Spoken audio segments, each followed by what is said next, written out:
The impact of anime series. Hello and welcome back to Anime Gusto. In this video, we are going to talk about the impact of the anime series. So let's get started. Before we start, I would like you to hit that red subscribe button so that you never miss out on any of our videos. Nowadays, anime series is getting attention all over the world and people are spending much time binge watching these series, isn't it? Even the anime movies that were released years ago are popping up on streaming platforms. Out of all the unique art forms that Japan has ever produced, anime and manga are perhaps the most recognizable ones. Characters like Astro Boy, Speed Racer, and Sailor Moon are no less popular than characters like Mickey Mouse. The manga characters show that cartoons can be perceived as a form of high art. Now let us clarify what manga actually is. For those who don't know, manga is a collective word for Japanese comics, cartoons, and animations, while anime refers to animated motion pictures, often based on manga comics, and that is why these two terms are often used interchangeably. But how did anime and manga evolve into an international phenomenon? Have you ever thought about it? Well, the storyline and the plot of the movies are quite appealing, and that is why it's loved by people all over the world. Manga's roots can be traced back to Japanese art and the history of the 12th century. A maki, or the 12th century scroll painting, told stories in a right-to-left sequential tableau. Later in the 18th century, ukiyo-e wood block prints were produced in mass for public sale. The term manga was first used in the book Shiji no Yukikai, or Four Seasons. Later, this term began circulating around the late 1800s. Manga comics started getting everyone's attention when it was introduced in American comics and cartoons. At the time, the youth of Japan became strongly influenced by Osamu Tezuka, now known as the godfather of manga, who premiered his character Astro Boy in 1951.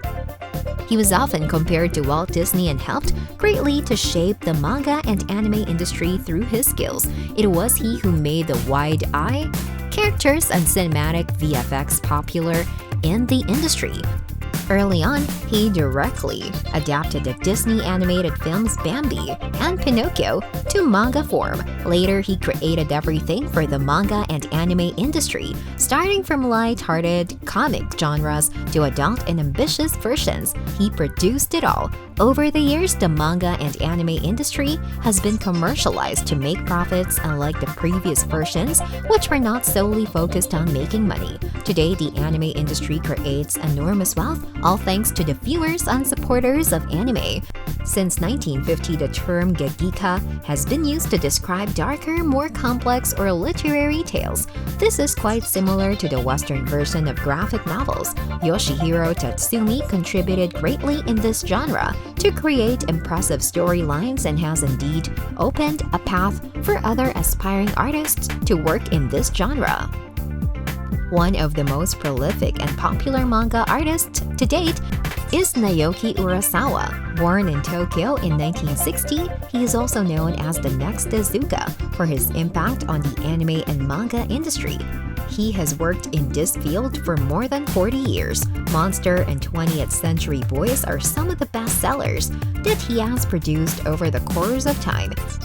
His series Pluto, a moody murder mystery inspired by Tezuka's Astro Boy, was a theatrical stage production that has toured internationally. Indeed, a great achievement. Guillermo del Toro, who was an award-winning film director, greatly appreciated his work and has described his dream project to adapt Monster to the screen, and who enthusiastically posted about the exhibition on social media. Since the 1990s, manga's fanbase has expanded exponentially.